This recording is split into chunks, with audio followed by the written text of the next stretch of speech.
elegiría ir a un FP, porque la universidad sí que está más desactualizada. ¿Qué hace un CTO? El que sabe más de todos. En una empresa que ya está estabilizada, el producto lo que hace es evolucionar. Pero en una startup es que están haciendo. Cuando la gente habla de los proyectos que hace, lo que habla es del proyecto en el que ha trabajado. Lo que yo quiero saber es, ¿tú qué has hecho de ese proyecto? Yo he visto mucha gente de Bootcamp que todos tienen el mismo proyecto. Yo lo que les pregunto es, ¿por qué has hecho esto así? Cuando estás en una entrevista, estás vendiendo un producto que eres tú. Y tienes que demostrar que tu producto es mejor que otro. En Amazon tienes casi 300 servicios. ¿Por qué no a Azure? Porque es de Microsoft. A ver, yo empecé con Java 5, pero teníamos alguna aplicación todavía en Java 4. La inteligencia artificial no nos va a reemplazar, sino que nos va a ayudar.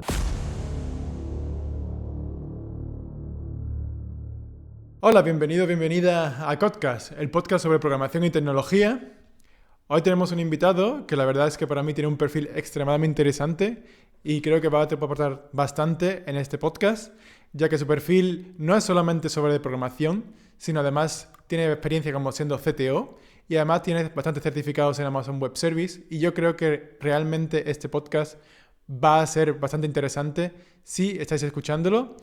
Pero bueno, igualmente yo prefiero que el invitado se presente a él mismo y así poder explicar un poco sobre quién es, qué es lo que hace, también su canal de YouTube y su experiencia en el mundo de la programación. Así que bueno, voy a dar un poco paso a Rubén. Rubén, si te quieres presentar un poco, por favor. Sí, muy buenas, gracias. Bueno, mi nombre es Rubén García. Todo el mundo en YouTube me conoce como Rubén J. García. Tengo mi web, todo tengo Rubén J. García.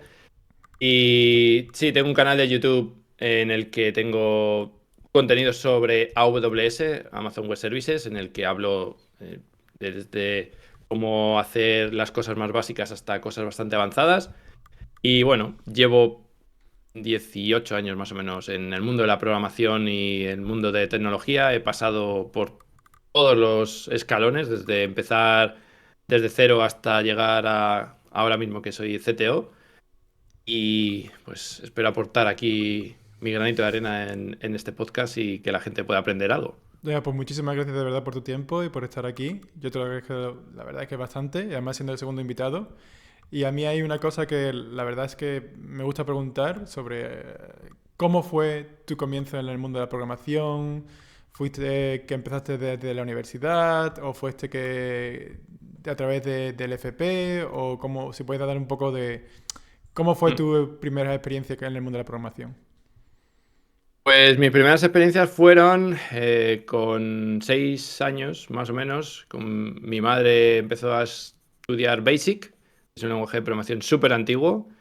Un ordenador, un Astran CPC 6128, con disco y en color, no el que era verde y con cassette. Este ya teníamos color. No eran muy buenos colores, pero teníamos colores. Empezaba a estudiar Basic con un libro que tenía sobre Basic. Todo eran libros por aquel entonces, no había internet, no había nada de eso.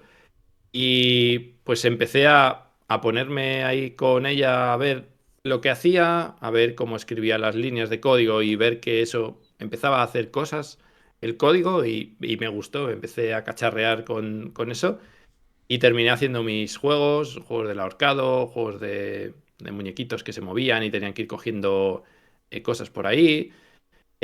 La verdad que fue mi primera incursión con un ordenador, ya te digo, con Basic. Y luego a Ujú. partir de ahí he hecho prácticamente un montón de cosas más por mi cuenta. No he ido a la universidad, no he ido a FP, aunque no digo que no lo recomiende, porque yo creo que te enseñan otras cosas, pero por ejemplo, yo si tuviese que elegir ahora, elegiría ir a un FP, a un grado superior, en el que son mucho más prácticos y están mucho más metidos o están mucho más actualizados, porque la universidad sí que está más desactualizada con las tecnologías, enseñan cosas. Yo entiendo que está muy bien saber, como todo el tema de ensamblador o como todo lo que puede ser el tema de algoritmia y demás, que no se ve tanto en desarrollo o tanto en un FP, Ujú. pero que al final vas a estar 4 o 5 años en un FP, en año y medio ya estás trabajando. Y al final la experiencia en este mundo se coge trabajando. Hay que tener buena base, eso sí, y tienes que ser alguien que le guste seguir formándote, pero yo creo que tampoco hace falta ir a la universidad para saber todo. Está muy bien si vas, pero con un FP lo puedes conseguir. O, como lo he hecho yo, directamente sin nada. Que fue entrar a una empresa que daba unos cursos de programación, en el que ese curso eran unos 2 meses, y después de esos 2 meses los que valían se los quedaba la consultora, porque era una consultora. Ellos, bueno, tenían un anuncio en InfoJob, me acuerdo, que decía curso gratuito de Java, HTML, CSS y Ujú. JavaScript, y luego te contratamos y no sé qué. Bueno, la letra pequeña era contratamos solo si vemos que vales, porque en cada curso eran 10 o 12 personas. Entonces, en nuestro curso ya hubo un poco ahí hubo un motín a la semana o 2 semanas. Se fue el curso a tomar por saco, se paró el curso, pero al final me vieron que tenía algo interesante, y me cogieron a mí. Bueno, empecé en esa consultora, y de hecho yo fui el profesor del curso de la siguiente promoción. Wow. Ese ya no hubo motín, en ese ya hubo bien. Pero sí, esto fue hace, pues eso, 16, 18 años. Es cuando yo empecé profesionalmente, porque antes sí que había estado cosas por mi cuenta, pues haciendo cosas bueno, como ya te he dicho, en Basic. Luego en lenguaje de programación como Clipper, que era otro lenguaje de programación que ya no se usa, que era en Ni lo MS2. conozco. No, no, es que eso se usaba hace muchos años. Eso se usaba hace 25 años, por lo menos, o más. Y luego en PHP empecé a hacer alguna cosita también, pero muy poco. Pero donde empecé realmente profesionalmente fue con Java 5, de hecho. Y empezando con lo que se llevaba por aquel entonces, que era Spring 3, con los beans en XML y todo Sí. eso, que era un infierno de configurar. Y bueno, eran otros tiempos, las cosas eran más difíciles de hacer, pero al final te tienes que adaptar, y la verdad que es donde le cogí el gusto a esto de la programación. Ya lo tenía, pero donde vi que esto era mi pasión, que esto era mi carrera. Pero entonces tú te introduciste un poco con referente con tu madre, ¿no? O sea, tu madre, digamos que te dio un Mm. poco ese impulso de saber qué es la programación. No es que me diese el impulso, yo es que la veía a ella que estaba haciendo eso, y yo soy muy curioso, y me ponía con ella a hacerlo. Pues igual que con 7 8 años, igual yo con mi padre pues estudiaba física, pero física Joder. de movimiento rectilíneo y todo eso. O sea, yo soy muy curioso, me gusta aprender cosas. Ahora, por ejemplo, estoy aprendiendo piano a mis años, pues me he puesto a poner. ¿Por qué? Porque me gusta siempre aprender cosas, no solo de lo que me gusta, o sea, no solo de mi trabajo, sino de cosas variadas. Y yo la veía ahí con eso, y veía lo que hacía, pues lo que te digo, que hacía sus programas y que hacía no sé qué. Mira, y si pongo esto aquí, mira lo que hace. Y yo decía, hola, esto mola. Y me puse con ello, y ahí es donde empecé con todo esto. O sea, gracias al tenerlo eso ahí en mi casa. Si no, a lo mejor nunca lo habría llegado a ser programador. Pero entonces tú lo que has contado es que tú no has ido a la universidad, tú lo que ha pasado ¿No? es has terminado lo que es lo que es la secundaria, Bachillerato, el bachillerato, y bachillerato, ya, sí. ¿de qué forma te introduciste entonces en la forma profesional? Con el curso este, pero ¿cómo fue que lo encontraste o cómo fue? Sí, antes de eso yo estaba haciendo otras cosas, bueno, tema de fitness y demás. Trabajaba en un gimnasio porque también me gusta el tema de fitness y todo eso, pero yo ahí veía que el fitness al final pagan poco, pagas mucho, acabas reventado todos los días, porque yo no era solo monitor en un gimnasio, sino que daba clases también. Entonces había días que a lo mejor tenía que dar 3 clases de body pump. Pero cuando llegas a tu casa después de estar 8 horas trabajando, de las cuales 3 estás dando clase, llegas reventado. Entonces, con un sueldo bastante bajo, dije, esto no es lo mío. Y encontré esto que ya te digo en InfoJobs, Ujú. el curso y te contratamos, curso gratuito para aprender y te contratamos. Y decía, bueno, aunque no me contraten, al menos voy a aprender. Y puedo decir que ya sé de esto. Y ahí es como empecé. O sea, fue un cambio de, oye, me gusta el tema de fitness y demás, pero no me da para vivir. O sea, me da para vivir si trabajo mucho, Ujú. pero acabo reventado. Y yo sabía que ahora tengo 20 años, está bien. Cuando tenga 40, ¿qué va a pasar? O sea, yo no puedo tener este ritmo de vida con 40 años, porque con 20 años aguantas todo, pero con 40 va a ser más difícil. Y ahí empecé, y bueno, la verdad que fue. la primera empresa con la que empecé, que era una consultora pequeña, y a partir de Ujú. ahí pues ya he ido subiendo y he ido cambiando de empresas y he trabajado en empresas muy, muy grandes, he trabajado en empresas muy, muy pequeñas, en startups, o sea, he hecho de todo. Tanto corporate, bueno, en Entity Data estuve trabajando, que es una consultora enorme, y he estado trabajando en startup de 3 personas. Wow. O sea que tengo ahí de todo. Pero vamos, o sea, lo que dices es que incluso sin haber ido a la universidad, ahora mismo, bueno, has sido y eres el CTO. O sea, quizás puedes también Ujú. hablarnos un poco qué es ser CTO, qué significa, qué es lo que es, qué son sus responsabilidades y demás. Sí. Y A demás. ver, el tema de CTO, sí que es verdad que no he ido a la universidad y no necesitas ir a la universidad para ser un CTO, pero sí que me he formado en un bootcamp de CTOs en el que durante 4 meses, viernes y sábados, íbamos a aprender de lo que es un CTO, de todo lo que hace un CTO, que ahora contaré. O sea que no es solo soy CTO por casualidad, no. También Ujú. he hecho formaciones para ir hacia ese camino. O sea, esto eh, no es tan sencillo como entrar en una empresa a programar, sino que para ser CTO necesitas muchas cosas. ¿Qué hace un CTO? Bueno, pues un CTO depende un poco del tipo de empresa, hace unas cosas u otras, porque al final el CTO es el director de tecnología. Pero claro, no es lo mismo el director de tecnología en una empresa de 3 o 4, como he estado yo en startups, que en una empresa de 250 empleados, como he estado yo también.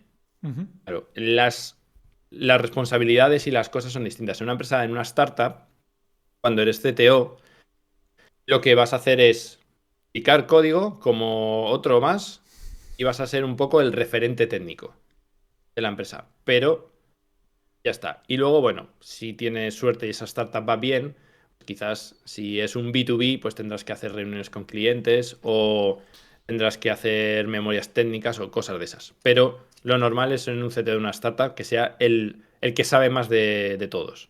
O debería ser el que sepa más de todo, el que lidera tecnológicamente. Esta es una empresa mediana, que es como la que estoy yo ahora.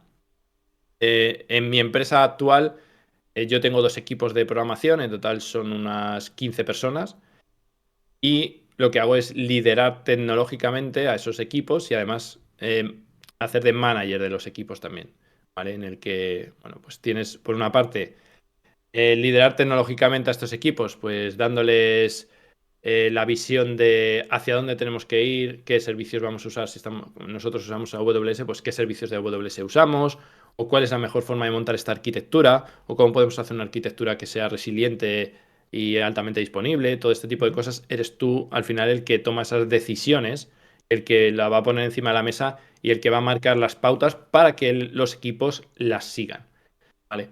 Y luego, si estás en una empresa grande, como estuve también, el CTO es más un CTO más político, más de ir a reuniones con clientes, de cuando los clientes tienen dudas tecnológicas, vas tú, los comerciales, para ayudarles y para darles apoyo, o para reunirte con otros CTOs o otros CEOs de esas empresas para contarles qué haces en la empresa, cómo lo haces, pero al final tú prácticamente no tienes, no programas, no tienes nada, el hands-on este de yo hago cosas, no lo haces. Es más una figura de eso, de llevar equipos y darles las pautas tecnológicas y sobre todo estar mucho apoyando a la parte comercial, a la parte de... Esto sí es una consultora, ¿vale?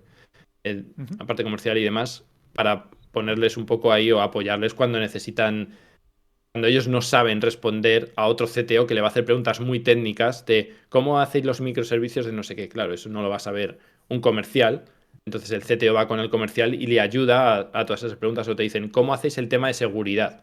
Que eso también es otra parte de que yo hacía que soy CTO, pero en las empresas también ejerzo un poco de CISO, que es Ujú. el de seguridad, el director de seguridad, pues también tienes que hacer un poco de hablar con los clientes, sobre todo cuando son clientes, como estaba yo en una empresa, que éramos una consultora para empresas de seguros. Claro, las Ujú. empresas de seguros necesitan mucha seguridad, pues les tenías que contar cómo monitorizamos esto, cómo vemos el acceso de la gente, cómo hacemos que haya o no haya eh, ataques, todo eso es lo que te preguntan. Y es un comercial no sabe. O si oye, usáis un firewall de no sé qué, el comercial se queda en blanco. Entonces ahí estás tú para ayudarle. Entonces un CTO no es solamente una persona que sepa solo y exclusivamente tecnología. ¿Es alguien también que a lo mejor tenga algo de soft skill o cómo lo ves tú? Sí, sí. Em, yo como CTO tengo la parte de tecnología, evidentemente, por eso eres el director de tecnología, pero también como llevas equipos, pues lo que tienes que hacer es liderar esos equipos, no solo a nivel tecnológico, sino también a nivel de soft skill, a nivel de carrera profesional, a nivel de cómo hacer que estos equipos o la gente que integra estos equipos crezca profesionalmente. Por ejemplo, yo lo que hago es cada 4 semanas one on one. Una one on one es una reunión que tenemos eh, una persona del equipo y yo, en la que yo les propongo, o bueno, ellos me proponen los objetivos que quieren cumplir durante este año. Es decir, pues vamos a tener el objetivo de voy a sacarme esta certificación, o voy a hacer el curso de no sé qué, o voy a montar un servicio de no sé qué, o voy a refactorizar esta parte, ¿vale? Entonces ahí ellos lo que me proponen es lo que quieren hacer y en cada one-on-one lo que vamos midiendo es cómo vas con esta tarea. Porque eso sí, las tareas que ponemos son tareas SMART, ¿vale? El acrónimo este SMART, que son objetivos que tienen que ser específicos, que tienen que ser medibles, que tienen que ser reales, que tienen un tiempo delimitado, que en este caso es un año. Es decir, pues ponemos ese tipo de objetivos SMART y Ujú. cada 4 semanas vamos midiendo de cómo vas. Pues oye, si me dices que me voy a sacar la certificación para dentro de 3 meses, cuando lleves mes y medio y tengamos la reunión, te voy a decir, ¿lo vas a presentar dentro de 3 meses? Pues mira, es que está muy liado con el proyecto de no sé qué, no voy a poder. Bueno, pues Ujú. lo podemos cambiar o podemos poner otro objetivo o lo que sea. Ese es un poco. Y luego también en esas reuniones lo que me cuenta la persona es pues qué tal está en el equipo, si hay algo que no le gusta o si hay algo que le gustaría mejorar o si hay una tarea que prefiere no hacer y yo, si puedo, pues intento cambiarle de tarea. Es un poco el intentar ver o intentar que no se queme la gente para que no Ujú. se vayan.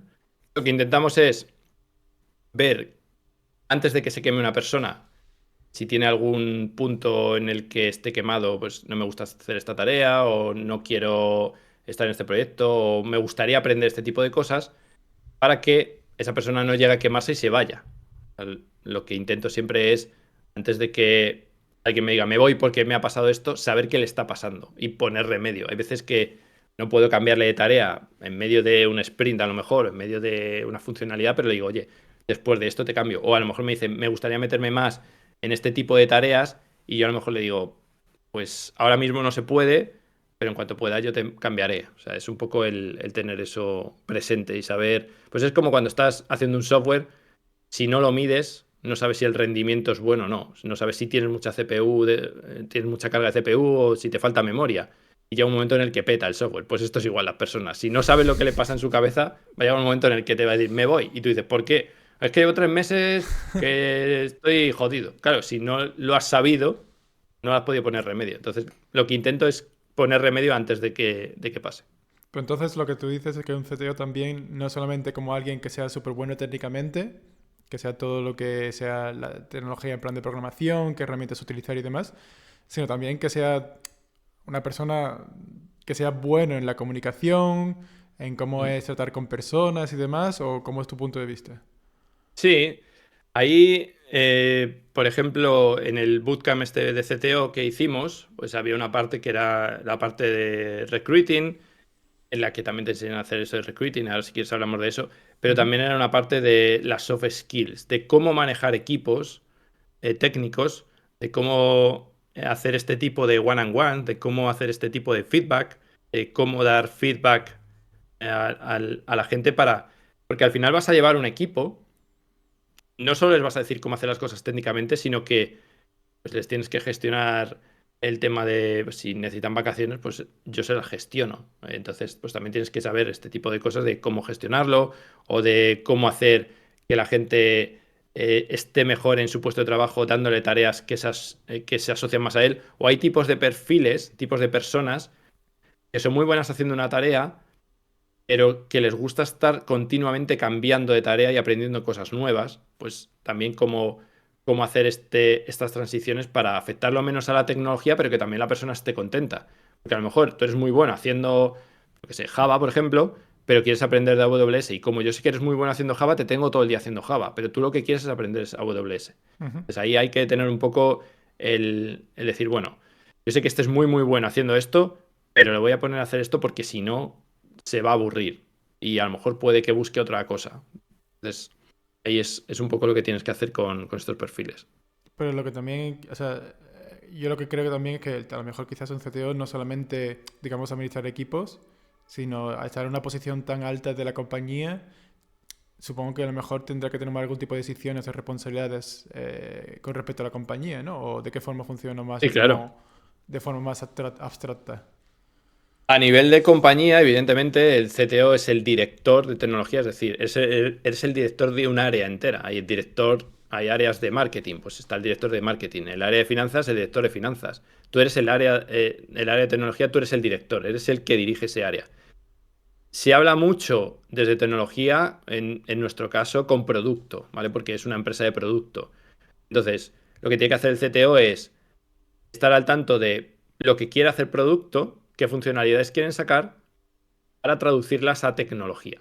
¿Vale? El producto no va a hablar con cada uno de los desarrolladores, tiene que hablar con una única persona. Esa persona es el CTO. Entonces el CTO habla con el equipo de producto, va a las reuniones de producto, yo estoy en las reuniones de producto, estoy yo con ellos para ver el roadmap, lo que vamos a hacer, qué cosas están en nuestro backlog a futuro. Decir, oye, pues vamos a hacer esto, esto y esto. A lo mejor eso es dentro de un año, pero tú tienes que saberlo para ir haciendo la tecnología en función a lo que va a venir, no lo que tenemos ahora. Porque a lo mejor la funcionalidad que tienes ahora la puedes hacer de una forma, pero si no piensas que de aquí a 6 7 meses va a haber otra cosa, no la has planteado bien y no has conseguido, o tienes que refactorizarlo todo, o tienes que gastar más tiempo porque no has tenido en cuenta que luego hay que cambiarlo. Entonces, por eso es muy importante también que producto tenga muy claro el backlog a futuro para que desde tecnología se puedan hacer bien las cosas. Porque me ha pasado alguna vez que hemos hecho una funcionalidad, no en esta empresa, pero en otras empresas, ¿vale? Ujú. Y cuando yo no era el CTO, en la que hemos hecho una funcionalidad pensando en la funcionalidad, pero a los 3 meses nos han dicho, y hay que meterle también esto. Y dices, joder, si lo hubiese sabido hace 3 meses, lo habríamos hecho de otra forma. Porque ahora tenemos que cambiar todo para meter esto. Entonces, ahí también es un poco el rol del CTO decir, vale, no lo vamos a hacer lo que funciona ahora, sino lo vamos a hacer pensando en lo que vamos a necesitar dentro de 6 meses. En el caso de que lo sepas, que hay veces que no lo sabes. O sea, la función de CTO es más o menos también como que es hablar con la gente de producto y ver un poco cómo es la dirección de la compañía y con respecto a eso tomar las mejores decisiones a nivel tecnológico para que la compañía escale, lo que es la Ujú. parte del producto en sí escale a la misma que la compañía, ¿no? O como, ¿de qué forma lo ves tú en Sí, relación con básicamente el el sector? CTO, o sea, el CTO reporta al CEO directamente. Es decir, tú reportas al CEO. Con lo cual, tu jefe es el jefe de todos. O sea, debajo del CEO estás tú. Eso significa que tú tienes responsabilidad sobre el área entera y eso significa que tú tienes que ser responsable de tu área. Y si tu área implica hablar con producto o implica hablar con comercial, ¿vale? Porque a veces también el CTO, como decía, si tienes que hablar con una empresa externa, en un B2B tienes que ir a reuniones externas, tienes que hablar con el director de comercial y decir, oye, dile a tus comerciales que lo que hacemos es esto, esto y esto, que tengan muy claro que esto es lo que queremos transmitir, que no transmitan algo que no es, que transmitan las cosas como son, porque si no puede Ujú. haber luego problemas con la venta, porque si tú dices que vendes una cosa y luego es otra distinta, vas a tener problemas. Entonces ahí tú tienes que hablar con los distintos directores de área o con los distintos equipos para darles desde tecnología las directrices que tienen que decir en el caso que haga falta. Por ejemplo, con marketing yo no hablo, porque mi marketing no es un área con la que yo tenga que trabajar, pero yo Ujú. con producto, con ventas sí que trabajo mucho, con el tema de soporte técnico, si hay soporte, pues también el soporte técnico a los clientes hablo con ellos para explicarles las funcionalidades nuevas no a nivel de producto, sino a nivel de tecnología, cómo funcionan, para que tengan claro por qué se puede caer un sistema. Ajá. Porque cuando se cae un sistema, se ha caído, ya, pero ¿por qué se ha caído? Pues para que sepan que, oye, pues es que tenemos un sistema aquí que puede fallar por esto, pero si falla se recupera en 2 minutos, para que ellos le puedan dar también al cliente una respuesta correcta y que no se inventen las cosas luego. O sea, al final también es como...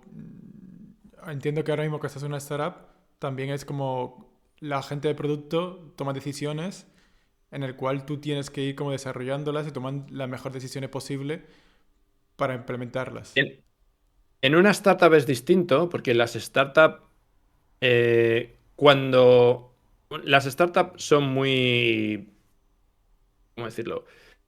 Es muy lo que te pida el cliente. Es decir, si tu mercado te está pidiendo hacer algo, tú vas a ir hacia eso. El CTO en una startup lo que tiene que hacer es echar el freno a producto y decir, no podemos ir por ahí porque lo que estábamos haciendo no era para ir por ahí. Es decir, si tú me estás cambiando todo el rato el rumbo, o sea, tú me dices, vamos a ir hacia la izquierda. Yo empiezo a construir hacia la izquierda, pero ahora me dicen, no, vamos hacia la derecha. Digo, vale, pues todo lo que hemos avanzado hacia la izquierda a lo mejor ya no nos vale. Ujú. A lo mejor para ir hacia la derecha, en vez de tardar 2 semanas, voy a tardar 4 porque tengo que deshacer cosas que ya habíamos hecho antes. Entonces también el CTO en una startup es distinto por eso, porque es más estar muy encima de lo que producto hace, porque el producto cambia muy rápido. Sí. En una empresa que ya está estabilizada, el producto lo que hace es evolucionar. Pero en una Ujú. startup es que están haciendo. Entonces hay que tener cuidado de, oye, es que lo que me has dicho hoy a lo mejor en un mes no vale.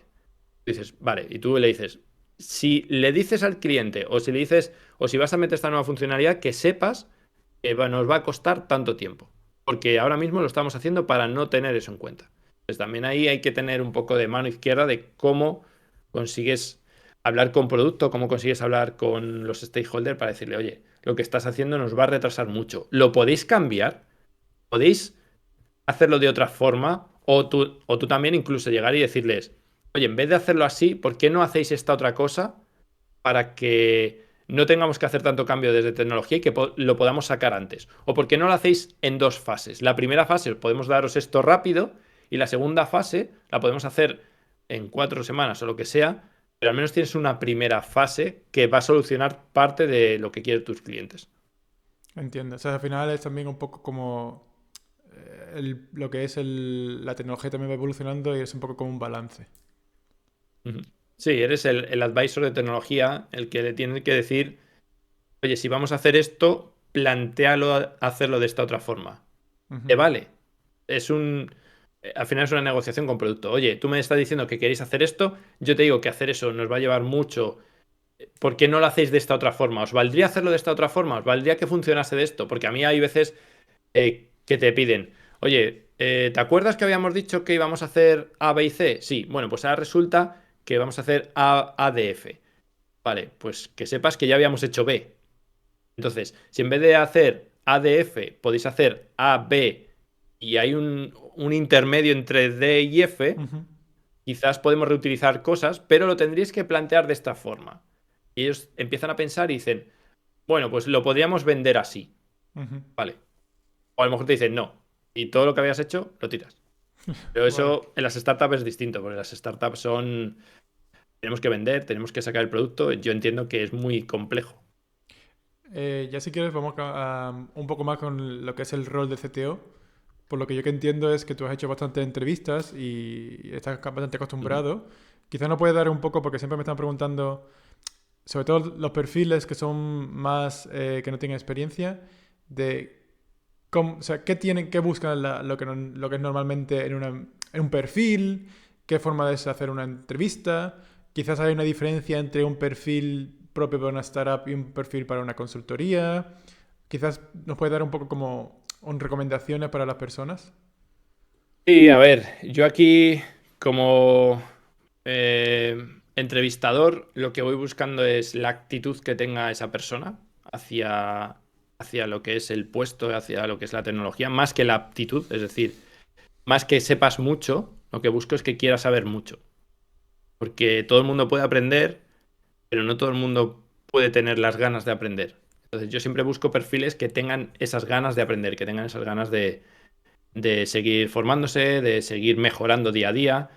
Y ahí lo que busco, si es un perfil más junior, lo que intento es que me cuenten ellos más sus por qué hacemos las cosas que el cómo hacemos las cosas. Es decir, si tú me dices en una entrevista, yo es que pues hemos montado una aplicación en React con una API en, yo qué sé, en Nest.js y un Docker y un no sé qué.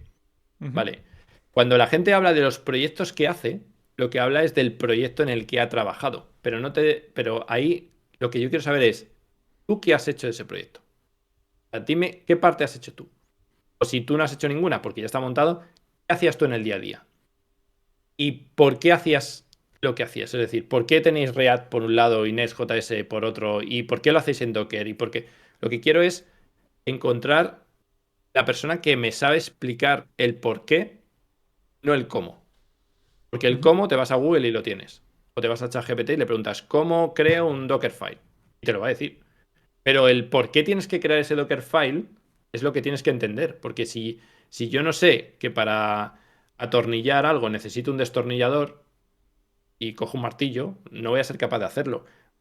Otra cosa es que no sepa usar un destornillador, pero me voy a Google y digo, ¿cómo se usa eso? Ya está. O sea, yo hay muchas cosas que no sé hacer en mi día a día. Bueno, yo y todos los programadores, te vas a Google, ChatGPT, preguntas, te da la respuesta. Pero tú sabes lo que quieres hacer. O sea, si yo quiero saber que para esto que estoy haciendo necesito hacer un split de una lista en dos, y no sé cuál es el mejor algoritmo, pero yo ya sé que tengo que hacer un split. Si ni siquiera sé que tengo que hacer un split, ¿qué más me da?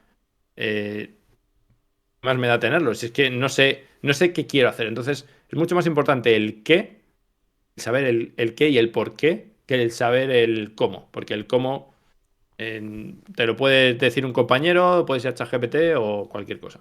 Claro, pero aquí lo que yo veo que también es quizás un poco más de aquella persona o de aquella que se nos están escuchando que acaban de salir de la universidad y simplemente han hecho la universidad y no tienen ningún tipo de proyecto. Y a lo mejor el conocimiento del por qué quizás no es tan avanzado con alguien que tenga experiencia. O sea, a lo mejor más recomendaciones Mm. para alguien que no tenga, que está buscando su primer Realmente, empleo. realmente en la universidad o en una FP, si tú la has terminado, se supone que la has terminado sabiendo muchas cosas y sabiendo por qué las haces. Porque hay gente que puede ir a esa FP o a esa universidad y pasar sin pena ni gloria y ya Ujú. está. Pero hay mucha gente que aprende, la mayoría va ahí y aprende de por qué haces esto así. ¿Por qué usas una base de datos relacional y no relacional? ¿Por qué usas una tecnología y no usas otra? ¿Por qué usas un backend en PHP o por qué no haces una página completa con backend y frontend? ¿Vale? Todo ese por qué lo puedes saber si has estado estudiando porque habrás hecho proyectos. Porque habrás hecho tus proyectos en tu tiempo libre y tendrás un GitHub en el que tienes, sobre todo en los bootcamp, que yo he visto mucha gente de bootcamp, que todos tienen el mismo proyecto de creación de cartas o de... todos tienen un proyecto que es una API o no sé qué, en React, vale. Yo lo que les pregunto es, ¿por qué has hecho esto así? No, pues esto lo hacemos porque nos han dicho que la mejor forma ya, pero explícame por qué es esta la mejor forma. ¿No sería mejor hacerlo de esta otra? ¿Vale? Le haces un challenge. ¿Y por qué no lo haces así? Que te explique el por qué no lo haría así. Sino, no, lo estoy haciendo así porque de esta forma, pues, lo que sea, ¿vale? Ujú. Entonces, lo que yo busco es en los perfiles más junior, en los perfiles sin experiencia, es que sepan, o sea, que entiendan los conceptos, no que sepan si es mejor usar el servicio A o el B, o si es mejor usar Node.js o Java. No, lo que quiero es que entiendas el concepto de qué es un backend, qué es una base de datos relacional, en qué momento la voy a usar y en qué momento no. Ese es el concepto que yo busco, que es los porqués. Y el cómo, yo ya te enseñaré, o te enseñará a alguien que sea más senior, y te va a enseñar cómo vas a hacer esto, o cómo vas a hacer un mejor código. Vale, evidentemente les veo también el código para ver que su código es limpio, pero no me importa tanto que el código no sea muy bueno si entienden lo que hay detrás de ese código, si entienden por qué se hacen las cosas como se hacen, ¿vale? O si Ujú. entienden por qué hay que hacer rebase en vez de hacer un, un merge en un Git. ¿Por qué estás haciendo rebase y no estás haciendo merge? Explícame eso. Si tú sabes hacer eso, o sabes explicar eso, a mí me vale, porque lo demás lo vas a aprender. Y si no, lo vas a buscar en Google, Eh, porque yo también lo hago. También, lo mismo también me puede dar tu opinión de que hay muchas personas que a lo mejor son muy buenas tecnológicamente o muy buenas programando y cuando a la hora de la entrevista les rechazan. Y lo que yo creo que también es que es cierto que tú puedes ser muy bueno a la hora de programar o muy bueno sabiendo conceptos de algo, pero hay algo que hay muchos, sobre todo yo creo que los programadores, porque somos más como una persona más lógica, de que es bastante importante también tener como ciertas habilidades o tener como lo que se suele decir el cultural fit, que es la compañía. Mm. Quizás también puedes hablar un poco sobre qué es eso y qué es lo que buscarías o de qué forma, ya no solamente la parte de ser bueno en la tecnología o de ser bueno de programación o lo que sea, pero quizás también tu opinión de qué más allá necesitas saber, qué más allá es eso de ser un programador. A ver, un programador, lo primero, para pasar una entrevista es, tú cuando estás en una entrevista, estás vendiendo un producto que eres tú. Y tienes que demostrar que tu producto es mejor que otros. Tienes que aprender a venderte. Y la única forma de aprender es hacer muchas entrevistas. Y si no tienes entrevistas programadas, haz una entrevista con alguien que te conozca, o con un amigo, o con lo que sea. Haz una entrevista oye, hazme una entrevista con estas preguntas y yo te contesto. O hazme, si es una persona que es técnica, pues también te puede hacer entrevistas más técnicas. Yo solo lo he trabajado con gente de los roleplays, de yo soy Ujú. entrevistador y te hago entrevistas para que ellos también aprendan cómo salir y yo les doy feedback de, oye, pues aquí has contado que tú estás en un proyecto pero tenías que haber contado, pues mira, en este proyecto hicimos esto y yo hice esta parte que hizo que mejorase el rendimiento. Y luego lo que hablas tú del cultural fit, ahí depende un poco de la empresa, porque hay empresas que buscan gente que sea más seria o que sea más de ir en remoto, o sea, que sea más en oficina o sea más híbrido. Bueno, eso ya es un poco distinto. Pero lo que van a buscar y lo que buscan el 99% de las empresas son gente con los skills de comunicación, es decir, que tú seas capaz de comunicar bien lo que sabes y comunicar a otros cómo hacer las cosas. Eso es lo que hablamos aquí de eso, a fuerza de hacerlo lo tienes.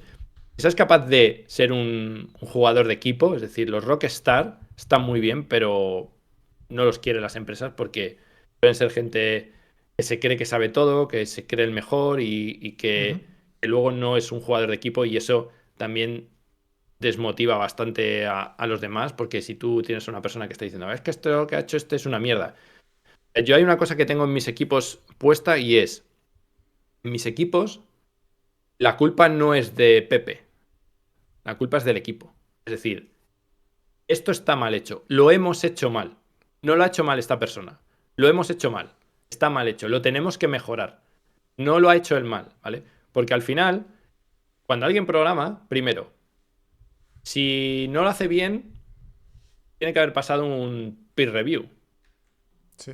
Es decir, que alguien que lo ha visto tampoco lo ha hecho bien. Tiene que pasar unos test o unos QA, lo que sea, tampoco lo han visto. Es decir, el, el problema es, o si hay algo mal, el problema es de todos. El equipo es el que tiene que dar un paso adelante y decir, vale, lo hemos hecho mal, ¿cómo lo mejoramos? Pero no le voy a decir, es que tú lo has hecho, no. Yo no busco los culpables cuando hay problemas, lo que busco son las soluciones. ¿Cómo vamos a solucionar esto? No me gusta decir, es que no sé quién ha hecho, no.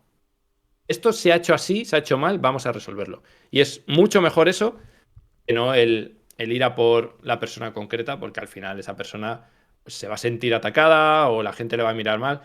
Y yo intento atajar es que no sé quién ha hecho al decir, no, no lo, somos nosotros.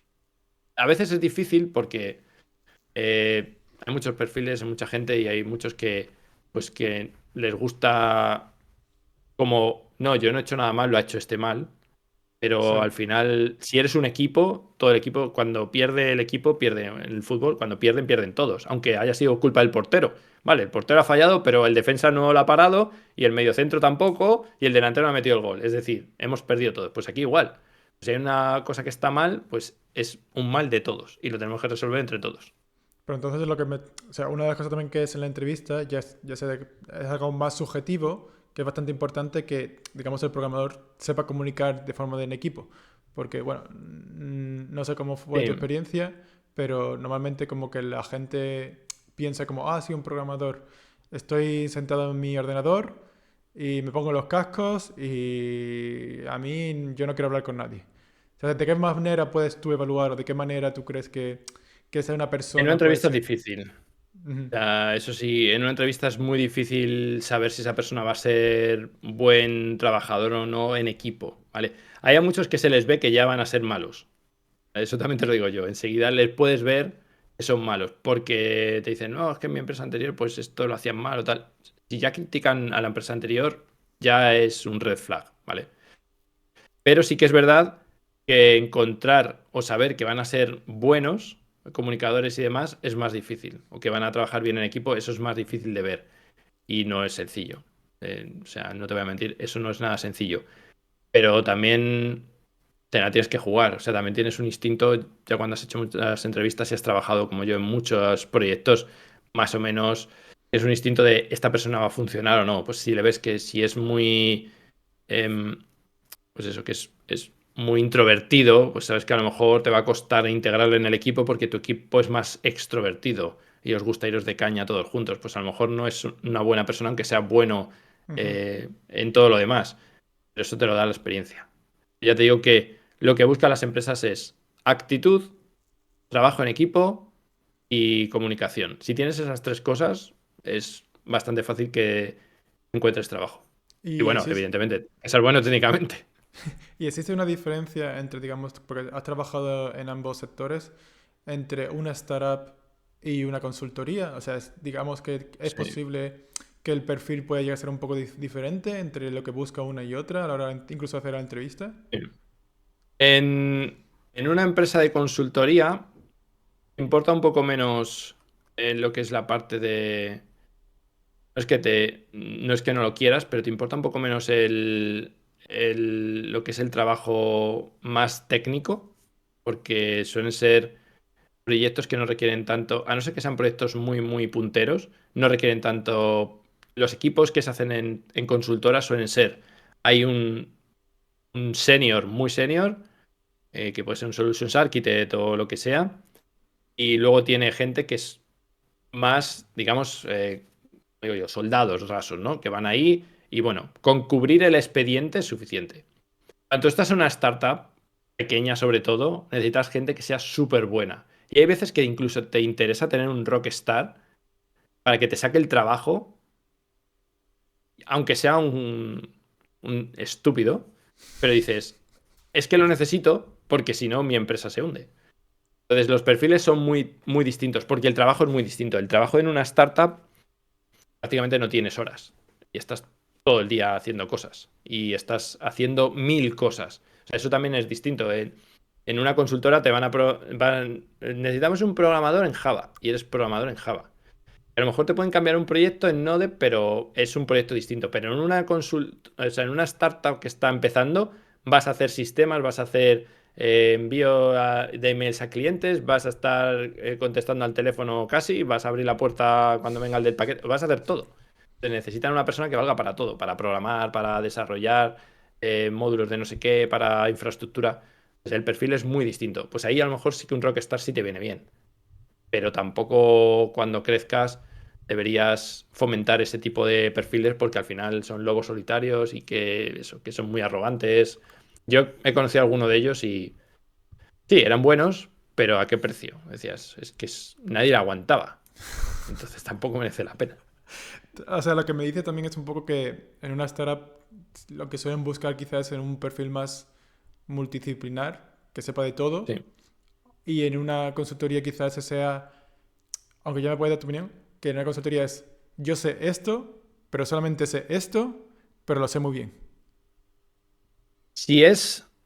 Depende también del tipo de consultora, porque hay consultoras que están especializadas en una tecnología, ¿vale? O tienen proyectos especializados en una tecnología, por ejemplo, puede ser Java. Trabajan mucho con Java y necesitan gente que sepa Java. Y les da igual que sepas de lo demás. Tienes que saber Java. En una startup, si es una startup de pequeña que está empezando, necesitan a alguien que sepa de todo. Porque a lo mejor ahora mismo estás usando React, pero también tienes que saber de Node para hacer el backend y a lo mejor tienes que saber de AWS para desplegar y a lo mejor también tienes que saber hacer Dockers.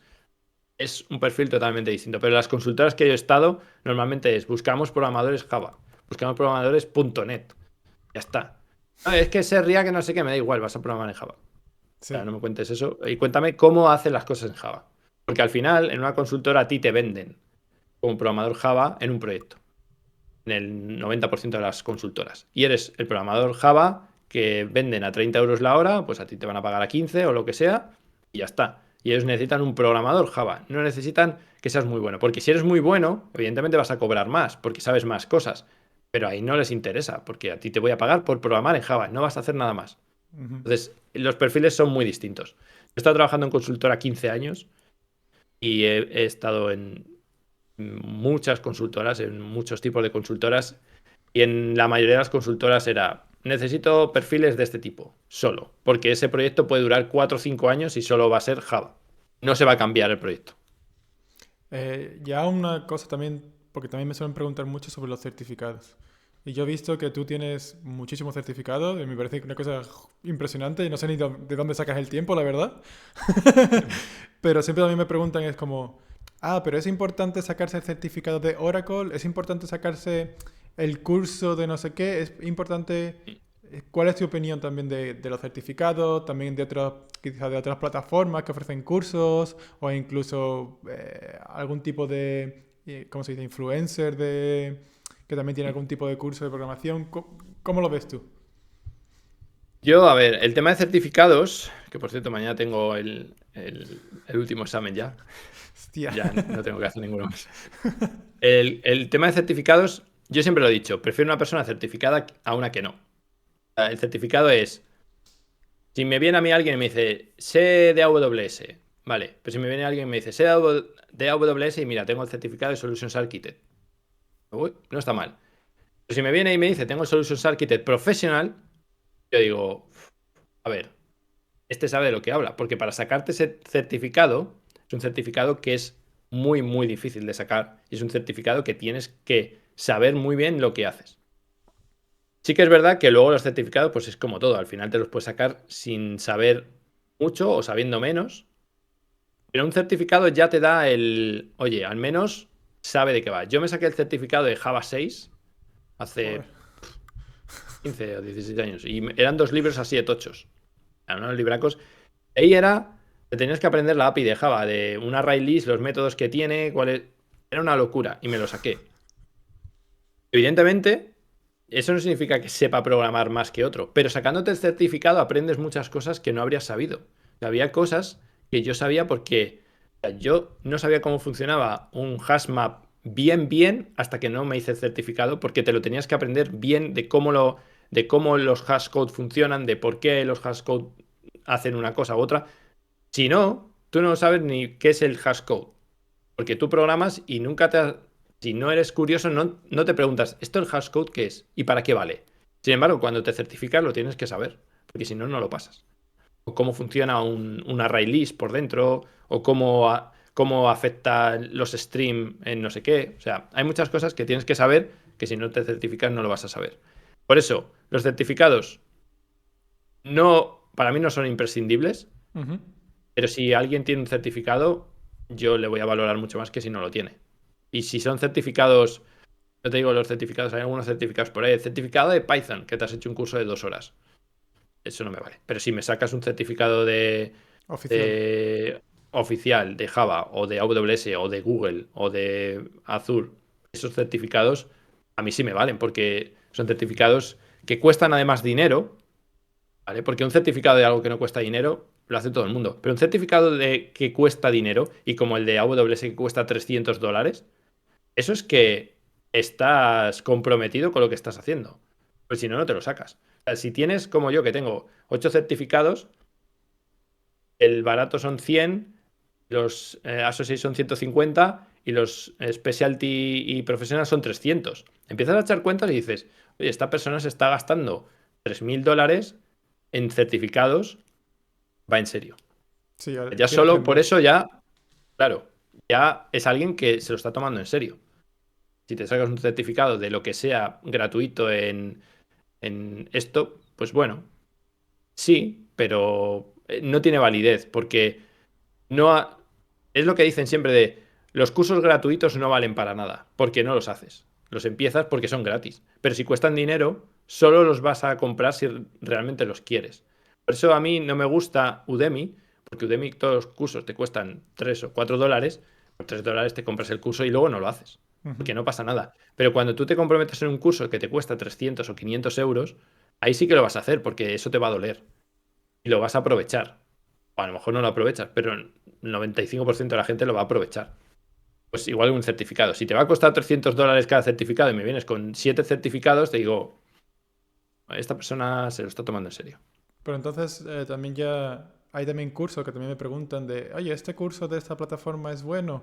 Y a lo mejor incluso también te cuesta 300 dólares o 400 dólares, e incluso a lo mejor en Udemy o algo. O sea, ¿qué validez le puedes aportar tú? ¿O crees que es relevante incluso, aparte de los certificados, o de qué forma lo evalúas? Yo el tema de cursos, cuando me dicen tengo el curso de no sé qué, el curso de no sé cuántos, si no lo conozco, pues bueno, pues tienes un curso, sin más.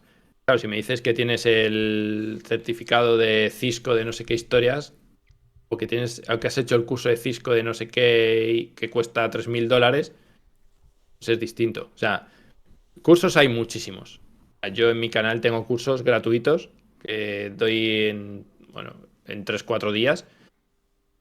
El que va ahí lo puede poner de fondo mientras que está planchando y no se entera de nada. Ahora, si yo saco un curso de 1.000 dólares con tutorías uno a uno y no sé qué, el que vaya ahí sí lo va a aprovechar. Entonces depende un poco del curso. Normalmente los cursos no me suelo fijar cuando hago entrevistas de qué cursos tienes, a no ser que tengas un bootcamp y mira a ver qué hacen en ese bootcamp. O sea, me dices, tengo el bootcamp X. Pues voy a la página del bootcamp X y miro a ver el temario de ese bootcamp, los profesores, un poco cuánto tiempo dura el bootcamp, qué tipo de metodología sigue ese bootcamp, pues si son presenciales o si son es todo online o es on demand, ver un poco el método de trabajo también, porque yo conozco el tema de los bootcamp y sé que hay algunos que son muy buenos, pero sé que hay algunos que también se puso de moda y todo el mundo hacía bootcamp de todo y algunos que son... Bueno, me voy a callar. No, bueno, no, no, si quieres, ahora vamos a pasar ese tema, ya que ya está empezado a hablar. Porque claro, tú vienes, o sea, tú no has hecho la universidad, no has hecho un FP, tampoco has hecho un bootcamp, tú has sido como más, ¿cómo se dice? Como más proactivo, Autodidacta, sí. autodidacta, correcto.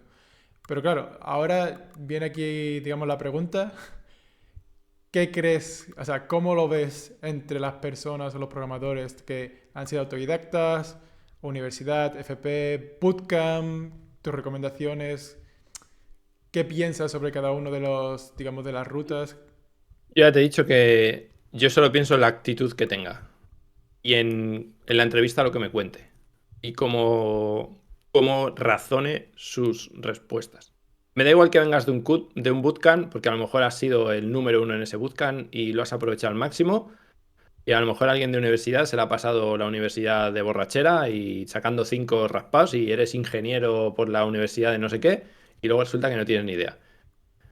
Yo lo que prefiero es hablar con esa persona que me cuente lo que ha hecho, cómo lo ha hecho, por qué lo ha hecho, y a partir de ahí saco mis conclusiones. Me da igual de uno y otro. Es verdad que la gente que viene de FP suele estar más preparada para lo que es el trabajo empresarial, es decir, el trabajo día a día. Los que vienen de universidad tienen mucha más teoría, saben mucho más de algoritmia y mucho más de bajo nivel, ¿vale? Y los que vienen de bootcamp vienen muy, ¿cómo decirlo? Muy resabidos de cómo hacer entrevistas, porque también les enseñan a cómo hacer entrevistas. O sea, ¿Así? ya vienen muy resabidos. Sí, les enseñan de cómo hacer este tipo de entrevistas, porque claro, tú lo que quieres es que la gente de tu bootcamp encuentre trabajo para que recomienden tu bootcamp. Entonces les enseñan también a cómo hacer entrevistas. Todos suelen tener el currículum muy parecido, porque les dan una plantilla en la que tienen el currículum. Todos tienen el GitHub muy parecido con los mismos proyectos, porque dicen, no, tienes que tener un portfolio que te vean y tal. Entonces pon esto así, esto así. O sea, ya vienen como muy cuadriculados. Pues ahí es donde entra te voy a preguntar por qué haces esto. Porque no, porque me han dicho que esto tiene que estar así, no. ¿Por qué has hecho, te metes en el GitHub, por qué has hecho esta rama así? ¿Por qué has hecho un commit directo aquí y no lo has hecho con una rama de no sé qué? Ese tipo de preguntas Si no has atendido y si no lo has preparado, por mucho que te hayan dicho en una entrevista, no la vas a saber responder. Pues que haya sido un roleplay muy bueno en entrevistas, pero no creo que lleguen hasta ese punto. Claro, pero esto, lo que yo tengo pensado es, a ti al principio te viene un currículum, ¿verdad? O sea, a ti tú Sí. no haces entrevistas con todo el mundo, entiendo. ¿Existe algún tipo de, digamos, de algo que te diga, bueno, pues esta universidad o un bootcamp o lo que sea, tú tienes, digamos, que ir No, filtrando o es algo, cómo, en el primer vistazo, cómo lo evalúas tú un poco? yo lo que hago para evaluarlo, para ver quién puede ser, es primero, depende un poco del perfil que esté buscando. O sea, si es un perfil más senior, pues evidentemente alguien de bootcamp no me va a valer porque necesito que ya haya rodado. Pero si es un perfil más junior, que me puede valer también gente de bootcamp, lo que intento ver es en su currículum de no me cuentes el proyecto, un proyecto con React y no sé qué, no sé cuántos. Vale, todos los proyectos son iguales. Dime, este proyecto con React está hecho con componentes y lo hemos hecho así, o esto lo cambié y lo hice de esta manera para reutilización de código de no sé qué, o esta hice una API aquí que he conseguido, yo qué sé, ponerla, o sea, explicar un poco el proyecto, no decir tecnologías, porque hay muchos currículos que son proyecto no sé qué, tecnología, CSS, JavaScript, HTML, React. Vale, pero cuéntame qué haces tú en ese proyecto, cuéntame qué aportas en ese proyecto, cuéntame qué funciones tienes dentro de ese proyecto, porque todos los proyectos tienen las mismas tecnologías. Ujú. Pues si estás usando React, pues ¿qué va a ser? JavaScript, HTML, CSS, React y el backend que tengas. Pero cuéntame qué hacías en ese proyecto. O pues yo me encargaba del módulo de no sé qué integrado con no sé cuántos. Pues explica un poco. Evidentemente, cuando te llega un currículum, tú lo que tienes es lo que ves, no puedes ver a la persona y seguramente pues haya descartado personas muy buenas solo por su currículum, porque no está bien hecho el currículum. También hay que saber hacer un currículum. Ya te digo que los bootcamp, cuando salen de bootcamp, los currículums son todos iguales y tienen la misma plantilla, con izquierda, con el GitHub, los skills no sé qué, a la derecha no sé qué, la foto aquí. O sea, tú lo ves y yo en cuanto veo un currículum de eso digo bootcamp. Y al final te pone bootcamp de no sé qué.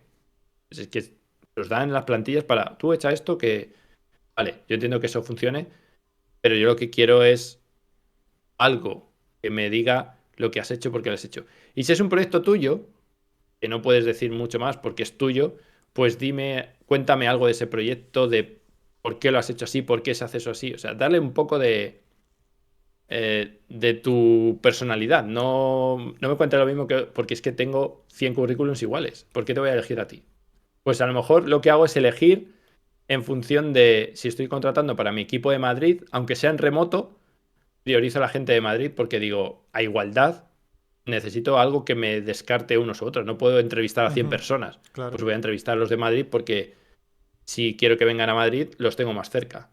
O la gente, yo qué sé, no sé, que ha ido a un bootcamp, pero antes no ha sido camarero, por decir algo, ¿eh? Que no tengo nada en contra Sí. de la gente que se recicla, porque tengo gente que yo les he ayudado a reciclarse. Pero digo, si en vez de venir de ser camarero y reciclarte, antes eras técnico de sistema y te has reciclado a programador, pues oye, tienes un punto extra, ¿sabes? Ese tipo de cosas que al final, si todos los currículums son iguales, ¿cómo lo haces? Claro. Yo qué sé. Entonces, hay que tener un poco ahí, el currículum no solo tiene que ser bonito y quedar bien, sino que tiene que dar información sobre ti, no poner tecnologías ahí y poner un montón de cosas que no aportan. Yo lo que siempre, ya me puedes dar también tu opinión, yo cuando empecé, que no tenía mi primer trabajo ni nada, una de las cosas por el cual yo creo que me cogieron en el trabajo fue porque yo hice una aplicación móvil, a mí también me gusta mucho yo el fitness, y una de las cosas en el cual un proyecto que hice por mi cuenta fue una aplicación móvil para el gimnasio. Y yo siempre lo digo, haz algo para ti, o sea, haz algo Mm. que te guste y eso es una forma de sobresalir con los otros currículum y demás. Si no tienes nada de Sí. experiencia, pues mira, si tienes una aplicación Android, que eso hace ya unos 10 o 11 años, pues es una manera de decir, ah, mira, pues tiene más interés y demás. Yo tenía uno que había hecho una aplicación para reserva de pistas de pádel. Sí, Ya está. tus hobbies, que lo puedas mirar así. No tiene Sí. que ser perfecto, pero ya cuéntame tú. Al Eh, menos eres distinto. Si quieres, ahora ya vamos a poner un poco más frikis, un poco más nerds y dejándolo quizás una puerta de eso. Y es porque un poco más sobre tecnología. Yo veo que te gusta mucho Amazon Web Service. Ujú. Pero ya mi pregunta es, ¿por qué Amazon Web Service y no por qué Azure o por qué no otro tipo de plataforma, incluso Alibaba? Ya por ponernos un poco más en parte tecnológico, ¿qué es lo que tiene Amazon Web Service que te guste tanto? ¿Qué tiene Amazon? ¿Qué no tiene Amazon? Esa es la pregunta. En Amazon tienes casi 300 servicios. Puedes hacer prácticamente todo. ¿Y por qué, por ejemplo, por qué no Alibaba? Bueno, porque está en China y la regulación es muy rara y en las empresas europeas no lo vas a usar. Entonces, si eres un... Yo conozco a una persona que trabaja para empresas chinas y él es experto en Alibaba. Vale. Pero en Europa no lo vas a poner en ninguna empresa. Ya te digo yo que no vas a Telefónica y no montas un proyecto con Alibaba. ¿Por qué no a Azure? Pues porque es de Microsoft. Simplemente, o sea, he visto la trayectoria de Microsoft desde Windows 3.1 y no me gusta hacia dónde van y cómo lo han enfocado. Y Azure al final, cuando tú entras en la consola de Azure, estás entrando en Windows. Y estás en un Windows en la nube. Y todo lo que tienen ahí es enfocado al usuario de Windows, que es un usuario que no tiene mucha experiencia, que es un usuario que quiere las cosas que estén muy, muy mascaditas y muy tal. Entonces, es una nube que he usado en algún proyecto muy puntual para hacer 4 cositas y no me ha gustado el que sea tan Intuitivo. user-friendly. Claro, porque ahí hay muchas cosas que no te deja hacer.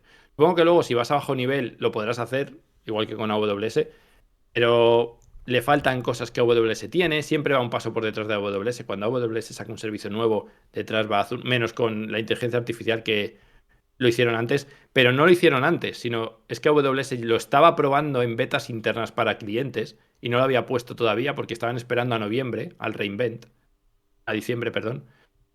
Lo estaban probando ya con empresas grandes. Entonces parece que Azure lo había hecho antes, pero Amazon también estaba ahí. Y Google no me gusta porque simplemente su CEO dijo, si en 3 años no da beneficios Google Cloud, lo vamos a cerrar. Y dije, pues entonces no lo voy a aprender porque lo mismo me lo cierran a mitad de... Entonces, no.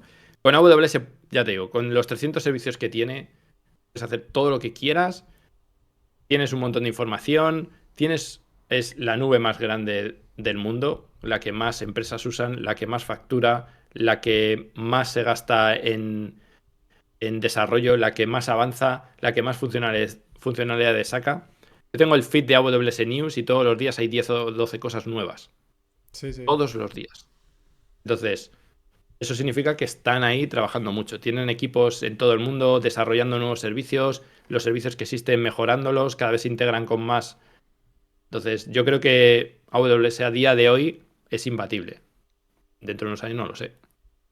Claro, pero aquí, o sea, yo he utilizado Amazon Web Service y sé que tienen millones y millones de servicios, pero una cosa que siempre que he visto que la gente dice es, sí, no, o sea, Amazon Web Service te dice tiene un montón de servicios, pero al final siempre vas a utilizar, digamos, los principales, que son los de LEC2, que es los servidores, si acaso el ECS, que es para los, digamos, los contenedores y demás, Ujú. y el Elastic Bean Search y poco más.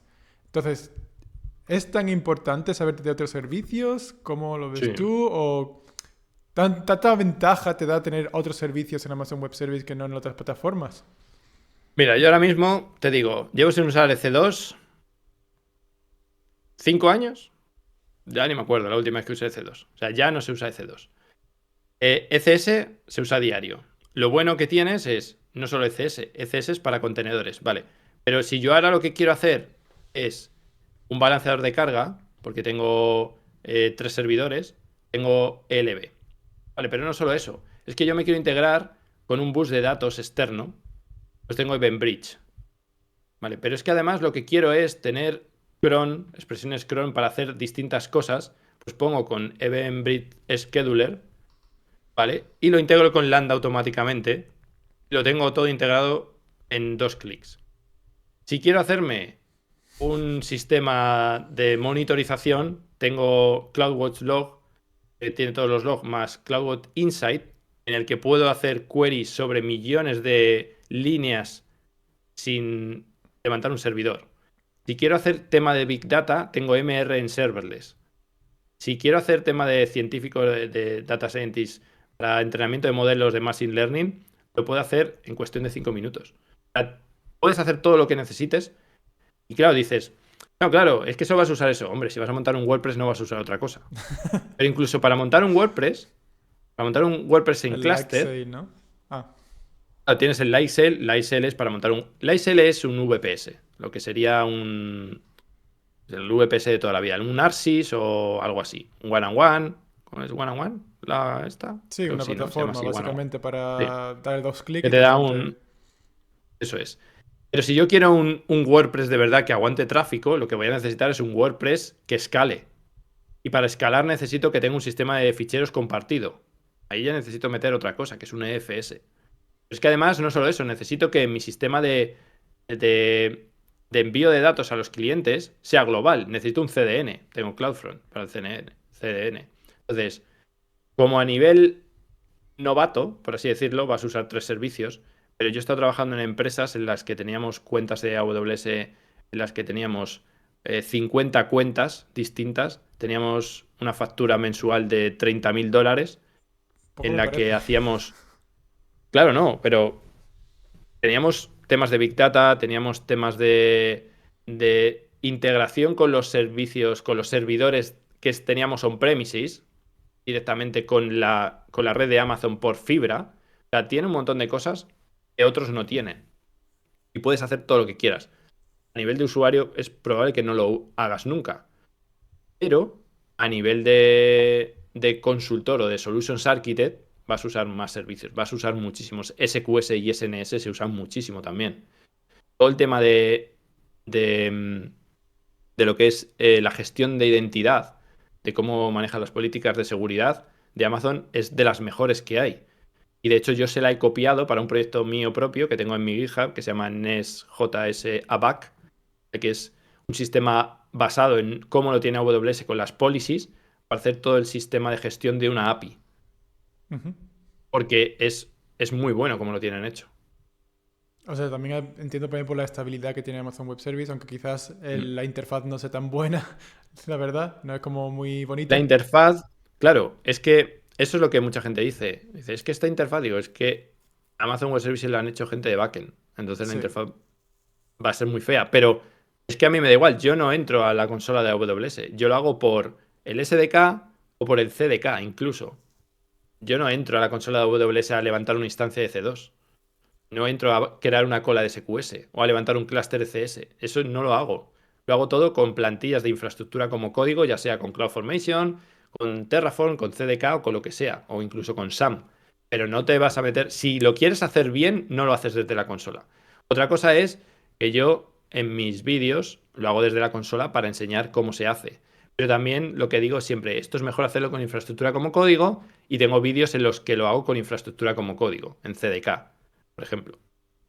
Ahí también. Yo tengo un curso de CDK en el que enseño cómo hacer todo sin entrar a la consola de AWS y cómo no solo hacerlo, sino cómo puedes reutilizar el código. Es decir, tú tienes que hacer una web estática en React con tus assets y demás. ¿Qué necesitas? Necesitas un S3 para subirlo, necesitas un pipeline de GitHub, necesitas un CloudFront, todo eso. Eso lo vas a hacer, bueno, eso lo he hecho yo 100 veces los últimos 3 años. Lo suyo es que tengas un código que puedas reutilizar. Pues eso es lo que enseño en este curso de CDK de cómo reutilizo ese código. Y lo único que hago es, pongo una línea de código, le doy las propiedades del nombre de dominio, de cada cuánto se va a actualizar, del nombre del repo, y ya está. Con una línea de código me genera todo. Porque tengo una librería Joder. por detrás que me está generando eso. Eh, bueno, yo no sé si, bueno, probablemente ya lo sepas, tú ya estás trabajando más que incluso que yo, pero esto antiguamente no existía. Esto No. antiguamente eran las empresas mismas, dentro de la oficina incluso, tenían, digamos, un apartado, digamos, una habitación que tenían todos los servidores y demás. Y bueno, se cambió lo que es apareció un Amazon Web Service, que es todo el sistema de infraestructura de cloud, pero yo he leído ahora, que a lo mejor no sé si es tan cierto, que mucha gente actualmente quieren volver de nuevo a lo que es la parte de tener esa tu habitacioncita con tu servidor y todas esas cosas. No sé si has escuchado algo o que hay mucha gente que quiere volver un poco atrás. Bueno, al final esto, pues la gente echa de menos eso por lo que sea, pero si te das cuenta o si lo pones en perspectiva de cuánto cuesta un servidor, cuesta mucho dinero, vale. Pero un servidor no es solo comprarlo, es cuánto cuesta tenerlo enganchado a la luz, cuánto cuesta tener la red, cuánto cuesta la persona que te lo va a administrar, cuánto cuesta administrarlo, es decir, cuántas le vas a echar para que eso se funcione. Cuando se caiga, que se va a caer. ¿Cuánto te va a costar a ti como negocio que se te caiga tu servidor? Y dices, bueno, pongo una réplica, vale. Si le pones una réplica, no le vas a poner la réplica al lado. Porque si se va la luz en tu edificio, el problema es que los dos servidores están en el mismo sitio. Con lo cual, te lo tienes que llevar a otro sitio. Eso te va a costar dinero. Entonces empiezas a poner eso, y eso es lo que en el curso de AWS que doy en mi canal hablo de las economías de escala. A ti te cuesta mucho, pero si Amazon ya lo tiene, te va a costar muy poco, porque tú usas una parte de lo que tiene. Y si hay gente que dice que quiere volver, bueno, yo respeto que quieran volver, pero yo no volvería. O sea, yo sé lo que es administrar un servidor, porque hace 15 años en la empresa en la que estaba montamos un servidor en nuestra oficina y sé lo que es que te llame tu jefe a las 2 de la mañana de el servidor se ha caído. Pues sí, pues se ha caído. ¿Y qué? Pues te tienes que levantar y no sé qué. Y eso es un problema. En AWS, si se cae, se levanta otro y ya está. Y tú ni te enteras. Bueno, te enteras porque te da un email de se ha caído, pero se ha levantado otro. No, claro, pero una de las cosas que dicen de por qué quieren volver atrás es por la dependencia que tienes de Amazon Web Service, por ejemplo. Ya. Que por lo que veo, yo no conozco ninguna compañía, pero por los artículos que he leído, es que básicamente tú tienes tu empresa, que tú estará por lo que sea, que está facturando y demás, y por cualquier cosa, Amazon Web Service, Amazon decide, pues no vaya a utilizar mi servicio, hasta luego. Y te quedas en pañales. Claro, pero no hay ninguna. Si no haces las cosas mal, Amazon no va a hacer eso contigo. No te va a cerrar la cuenta porque sí. Normalmente las cuentas que cierran es porque incumplen ciertas cosas del contrato. Pero en AWS está Disney Plus, está Netflix, está. Hay miles de empresas enormes. Con lo cual, todo el que dice, no, el vendor locking, que esto es muy famoso de, no, es que no queremos tener el vendor locking, estar atados a un vendor, en este caso a AWS, pues te vas a atar a otro. O sea, si estás atado en tu oficina, tienes Excel, estás atado a Microsoft, si mañana Microsoft dice que el Excel ya no funciona, ¿qué haces con todas las Excel que tienes? O los PowerPoint. Es lo mismo. Esto lo que pasa que es a nivel de cloud. Pero si tú a mañana llega Microsoft y dice, PowerPoint lo quito, pues a lo mejor tu oficina no funciona. Y Ujú. no puedes vender, porque no puedes hacer presentaciones. O el Excel, y ya no puedes facturar, o yo qué sé, o el Doc. Entonces, al final siempre tienes que atarte a otro, o la opción es te lo haces tú.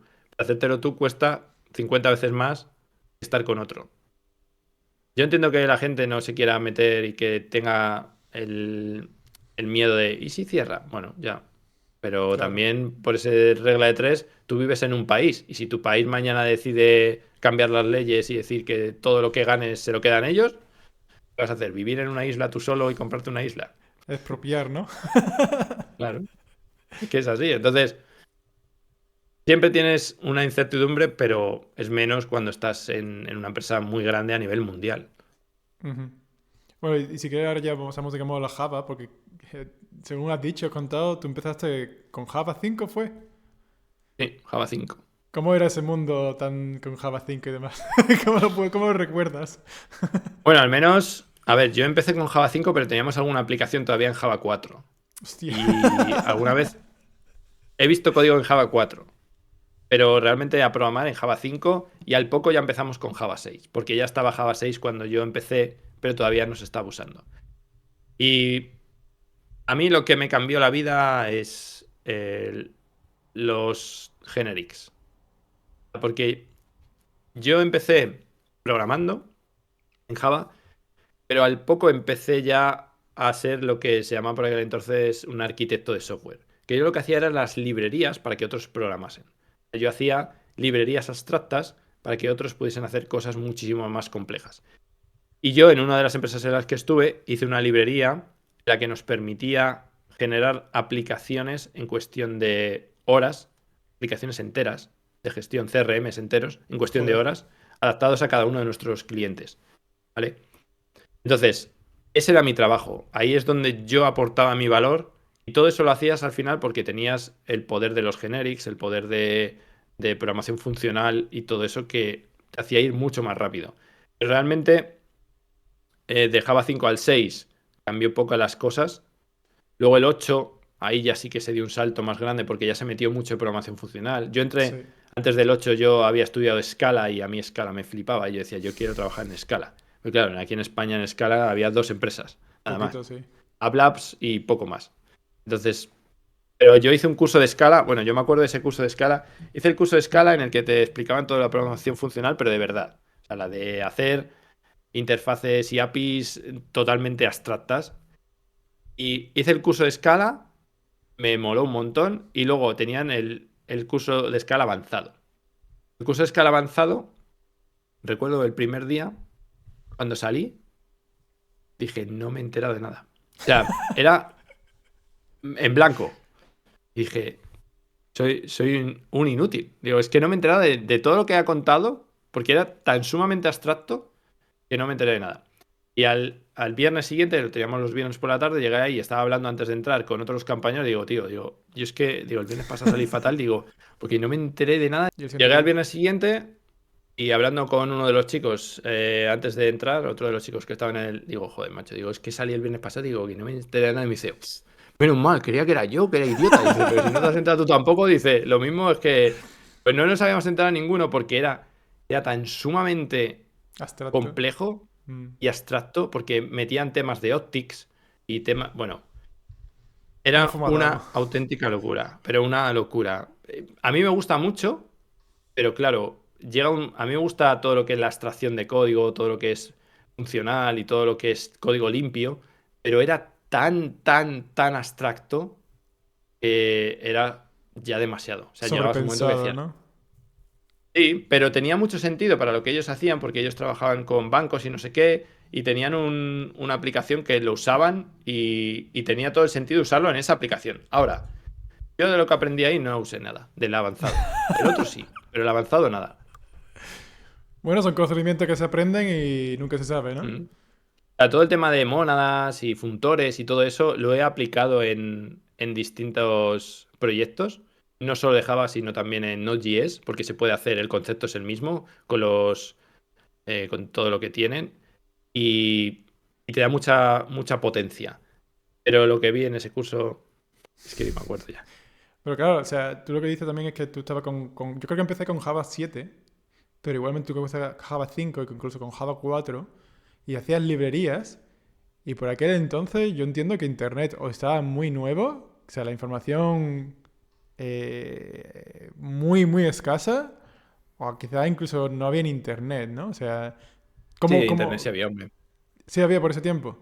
Entonces, ¿tú Sí. o sea, pues claro, eso era, pero vamos, programadores, Pues te ibas a la web en aquel entonces Java, porque todavía no la había comprado Oracle, y te ibas a la web de Java a ver la API de Java, y ahí pues te ponías a investigar. y a indagar A ahí ver, o con de un Javadoc, libraco. claro, los libros que tenía yo, y ya está. Arraylist, pasaba página, pues está en la Arraylist. Era así, es que no había otra, pero bueno. Luego ya empezó a salir Stack Overflow, ya empezamos a ver la luz al final del túnel, empezó a salir pues más foros y demás de programación, y bueno, pues ahí empezabas. Pero sí que al principio era cuestión de eso, a pecho descubierto ibas ahí a ver qué pasa. Y mucha prueba, hacer mucha prueba y ver, oye, este método qué hace. Este método, esto era así. Pero bueno, que son los inicios. Imagínate yo en Basic, ahí sí que no había Sí, nada. sí. No, no, a mí me flipa, te lo juro por Dios, o sea, por los programadores estos de que programaban en C, en los hace 30 años, 40 años, que eso ahí, o te comprabas el libro, o Sí, estabas sí. jodido, y además era, búscate la vida, pero literalmente, ¿eh? O sea, era en plan Yo por ahí de... todavía tengo libros de Java, libros de programación en Java. Claro, Java 5. El problema era que te sacaban Java 5.2 y te habían cambiado cosas. Te tenías que comprar el suplemento del Java 5.2. No, no, para mí, te lo juro por Dios, que esos son programadores de verdad, porque ahora, incluso ahora con ChatGPT, es súper fácil. Pero para mí, esas personas... Pero es lo que decía antes, ChatGPT es fácil, pero tienes que saber lo que quieres hacer, porque si no, y además el código de ChatGPT muchas veces no es bueno. Ujú. Porque el otro día teníamos un problema en nuestra empresa y queríamos hacer una cosa. Le dije a ChatGPT, digo, necesito hacer un código para que haga esto, esto, esto y esto. Y lo hizo con una versión del SDK de Java, o sea, del SDK de AWS antiguo, en la que no tenía en cuenta temas de seguridad y no sé qué. Entonces hay que tener también mucho cuidado con ese tipo de cosas porque ChatGPT está basado en lo que hace la gente, en el código Ujú. que ha consumido de la gente. Pero claro, si la gente ha hecho código malo, el código que sale ahí es malo. Claro, pero O sea, hay que también... igualmente es una herramienta que te ayuda bastante. O sea, Sí, sí, no, yo lo uso para, sobre todo, ¿sabes para qué lo uso? Para hacer migraciones de código, que tengo código en Python y lo quiero hacer en Node.js, le digo, conviérteme este código Python a ah, Node.js. Y sí. te da una base que te puede servir. O, por ejemplo, ¿cuál es el límite del servicio? Más que cuando lo uso en AWS, ahora tiene AWS un servicio que se llama Q, ¿vale? Que es para preguntarle a AWS sobre la documentación suya. Entonces le Ah, dices, guay. ¿cuál es el límite de concurrencia de las landas? Y te dice, pues el límite son 1000, porque está entrenado con su propia documentación. Entonces eso lo uso mucho. Es una inteligencia artificial que me vale. En vez de ponerlo en Google, lo pones ahí y te responde. Pero para hacer código como tal, no, no lo uso. Mira, ahora que estamos hablando de inteligencia artificial, ahí, bueno, y tú que también tienes una posición como de CTO, así más relevante en la empresa, más alto, ¿qué opinas de que la inteligencia artificial no va a reemplazar a todos? No va a haber programadores, ni va a haber absolutamente nada, todo va a ser a través de inteligencia artificial. ¿Y cómo lo ves tú? Yo creo, y yo no soy nadie para decirlo, pero yo creo que no nos va a reemplazar. Primero, bueno, hay un meme muy gracioso que dice, la inteligencia no va a reemplazarnos porque el cliente tendría que saber lo que quiere y nunca lo sabe. Eso es verdad. O sea, eso para empezar por ahí. Primero tiene que saber la gente lo que quiere y la inteligencia artificial interpretarlo bien. Pero luego, por otro lado, también creo que la inteligencia artificial no nos va a reemplazar, sino que nos va a ayudar, como me está ayudando a mí de, oye, necesito saber cómo se hace esto y se lo pregunto. O si necesito saber cómo es el algoritmo de Quicksort en Node.js y me lo dice. Vale, eso sí. Pero que te reemplace va a ser, o por lo menos la inteligencia artificial que conocemos a día de hoy. Esto dentro de 5 años, vete Ujú, tú a saber. claro. Pero la de a día de hoy todavía no es capaz de razonar. Porque es una inteligencia artificial muy artificial. O sea, da respuestas en base a conocimientos que le hemos metido, pero no es capaz de razonar eso. Cuando llega la inteligencia artificial capaz de razonar, ya me vuelves a entrevistar y te cuento. Pero de momento Pero entonces incluso yo creo que lo ves probable, ¿no? Puede ser incluso probable. si llegamos a ese punto, sí, porque al final si puede pensar lo que nosotros concebimos como pensar, pues si va a pensar igual que yo, me puede reemplazar. Y será mejor que yo, porque será más rápida. Porque tú a ChatGPT le dices, hazme esto y tarda 2 segundos. Sin embargo, yo voy a tardar 2 minutos o 5. Pero de momento, a día de hoy y a corto plazo, no lo veo. Ahora, no sé cuándo salga GPT-5 si ya tendremos ese problema. Pero yo creo que de momento no. Lo que sí es, en nuestro producto en mi empresa estamos metiendo inteligencia artificial para hacer ciertas cosas, ciertas tareas. Porque sí que te ayuda. Ujú. Yo lo que veo que, bueno, si nos ponemos a reemplazar gente, no podemos reemplazar, puede reemplazar a todo el mundo. Desde programadores hasta marketing, una inteligencia artificial que sea encargada de marketing, que le digas, dame una estrategia de marketing de palabras claves de no sé qué. O sea, ¿yo para qué quiero un departamento de marketing? Yo tengo una inteligencia artificial que me lo hace todo. Entonces, Ujú. ¿posible? Bueno, pero todavía le queda un poco, veremos. Todavía le queda así, pero no lo descartes. Ya te digo, depende de cómo avance la inteligencia artificial en los próximos años. Pero a día de hoy, con lo que hay ahora, no. Yo lo que veo De momento no. Yo lo que veo que también quizás a lo mejor no tanto como un perfil tan senior, pero para un perfil junior, sí que puede ser un poco más relevante. Pero claro, yo ¿Sabes prefiero... Ujú. dónde yo creo que sí que va a reemplazar mucho? En todo lo que son los call centers que llamas para ver cómo, o para abrir una incidencia de no sé qué, o para ver cómo está un pedido de no sé qué. Pues todo eso que son ABC, ABC, ABC, que es la gente que coge el teléfono es ABC, o sea, tiene un camino estipulado, eso sí lo va a reemplazar. Porque eso es muy fácil de reemplazar. Pero cosas que necesiten más artesanía, ya lo veo más difícil de momento. Bueno, de hecho, incluso lo estás reemplazando. Yo no sé si has probado algún tipo de servicios que tú ya no hablas. O sea, te puedes hablar con alguien de Customer Service, pero lo primero que te ponen por la pantalla es una inteligencia artificial. Sí, sí. Claro, pero porque al final la mayoría de las cosas que hace el que hay detrás lo hace la inteligencia artificial igual, más rápido y no se equivoca. Ujú. Yo lo veo normal. Bueno, si quieres ya vamos a ir poco a poco terminando y ya pues si quieres un tema más personal, porque dices que te gusta mucho el fitness y a mí también me gusta. Ujú. ¿Llevas mucho haciendo pesas o qué es lo que haces? Sí, y yo llevo desde, pues eso, desde que te he dicho, 20, 22 años haciendo... Ha habido épocas en las que más, épocas en las que menos, pero sí. Yo entrenamiento de fuerza hago 4 días a la semana. Y luego en verano sí que pues voy más con la bici o salgo al monte o lo que sea. Pero casi todo lo que hago es entrenamiento de fuerza. Es el entrenamiento que al final te ayuda a construir músculo y a vivir más años, que es lo que quiero yo. Quiero ver esa inteligencia artificial dentro de 50 años. Que te la conectes y te haga ¡puf! Y te Sí. crezca el músculo así por... No, pero que normalmente como el concepto ese de programador no es como una persona que haga ejercicio, ni nada, totalmente, absolutamente lo contrario. Suele ser como una Ya. persona que se come patatas Pero eso yo fritas. creo que era antes, claro, porque eso era antes porque había pocos, pero ahora ya como hay tantos, pues al final es más común. Pero sí que al principio era raro ver, los programadores era el típico huraño con pelo largo y en su cueva y como dices tú con los cascos y no habla con nadie. Eso era muy típico hace, pues eso, 15, 18 años. Era más el estereotipo de programadores. A día de hoy hay de todo. Siguen existiendo, ¿eh? Que sí, sí, no, claro que siguen existiendo, evidentemente, pero los hay de todos. Entonces, hay gente que le ves y nunca dirías que es programador. A mí, lo que más me gusta es cuando me dice, "Ah, pues no aparentas ser programador". Digo, menos mal. Todo el mundo tiene en la cabeza el friki, el Sheldon o algo Con una de ese barriga a lo estilo, que mejor sea. así, no sé qué, Claro, súper sí. descuidado, ¿no? Súper friki de todas las cosas de Star Wars o de películas de estas raras.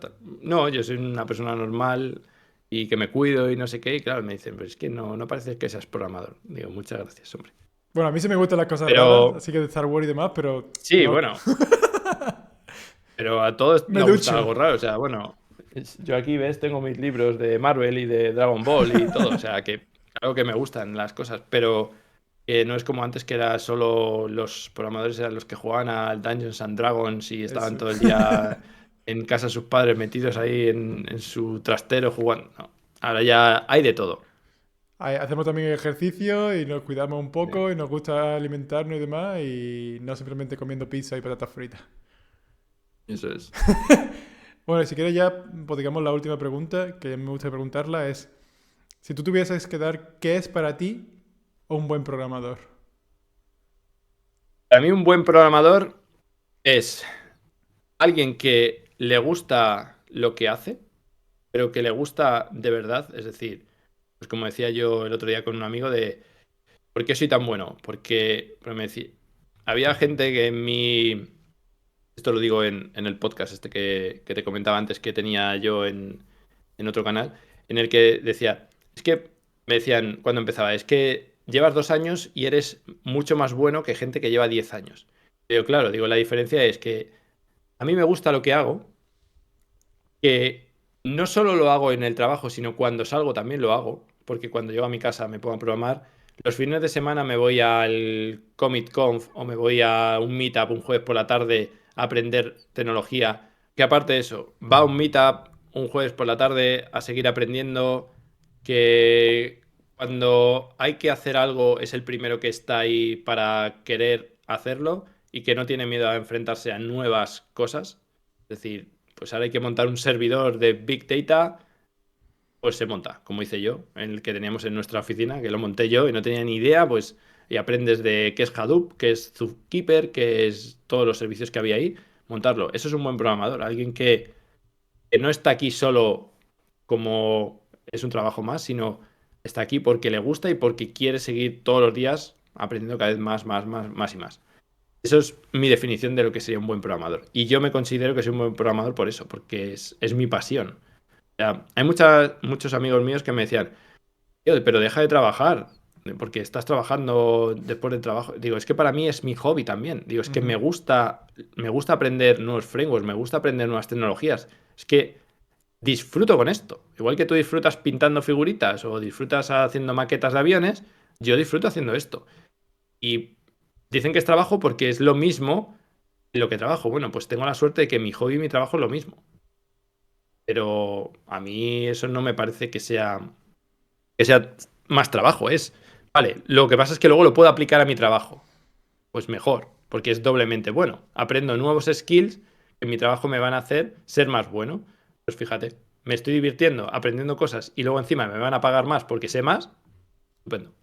Pero entonces, tu opinión sobre las personas que lo utilizan más como un trabajo, en plan de llego, son las 6 de la tarde, para casa y hasta el siguiente día. No, pues es totalmente lícito que lo hagan. Al final todos tenemos que pagar hipoteca y comer.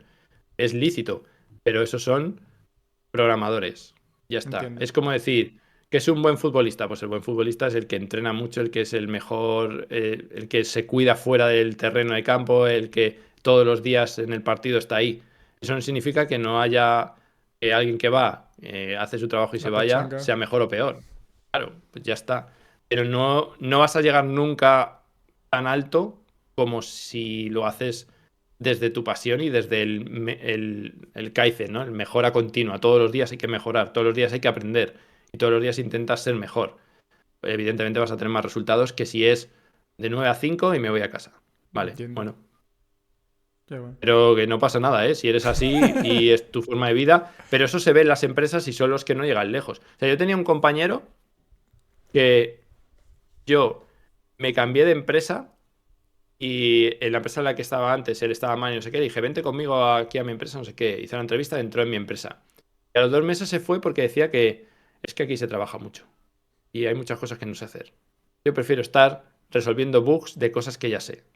A mí no me metas cosas nuevas. Ujú. Bueno, vale, es lícito, es tu opinión, pero mi opinión no es esa. Mi opinión es, yo es que lo que quiero es seguir aprendiendo, seguir creciendo. Y eso ha sido como he crecido tanto y tan rápido y en tan poco tiempo que yo pasé de ser programador a ser el arquitecto de software de una consultora en la que llevaba toda la parte de generación de código y todo en cuestión de 2 años. Pero Joder. porque esos 2 años míos es como 10 de otro. O Ahí es sea, la diferencia. pero vamos, explotaste ahí que en el nivel profesional, vamos. Claro. ¿Pero por qué? Porque es eso. Yo no eran 8 horas al día. Yo eran 14 horas al día, más fines de semana, más en las vacaciones hacer proyectos propios. Entonces, esos 2 años es lo que habría tardado otros 7 o 10 años. Por eso es lo que decían de Kobe Bryant, ¿no? Kobe Bryant era tan bueno, no porque fuese bueno técnicamente y hubiese nacido con un don, sino es que entrenaba el doble que los demás. Ujú. Y cuando ellos llegaban a la cancha a las 6 de la mañana, él llevaba ahí desde las 4 de la mañana ya entrenando. Y había hecho 2 horas de entrenamiento y luego había entrenado otras 2 más. Si entrenas más, si trabajas más, vas a ser mejor. Y si no, es que algo estás haciendo mal. Hombre, yo también pienso que no solamente la- que sean muchas horas, sino horas que realmente valgan para algo, Claro, obviamente. Tú te puedes poner a picar evidentemente. código random y por sea que sea 20 Claro, horas al día, no... pero aunque sea código random, al final, haciendo más, más, más y más código, solo por repetición lo vas a hacer mejor y solo por hacer más código te van a salir errores y te van a salir cosas que vas a aprender solamente por el hecho de haberlo hecho más veces. O sea, si haces 100.000 fotos, vas a ser mejor haciendo fotos que si haces 10. Ujú. Si haces 100.000 líneas de código, vas a ser mejor que si haces 10. Es igual, repetición, repetición, repetición y al final Solo por repetir algo vas a ser siempre mejor. Si luego además le pones pasión y le pones interés, pues ya explotas. Yo, para mí, equivocarse, la verdad es que es de la forma que más vas a aprender bueno, lo he hecho mal, pero me he equivocado, a la siguiente vez ya sé cómo solucionarlo, ya sé cómo hacerlo y cómo solucionarlo y demás. Sí, sí. Eso Bueno, está claro. ya vamos a terminar si quieres y no sé si quieres dejar unas últimas palabras o algunas últimas cosas que quieras decir o algo.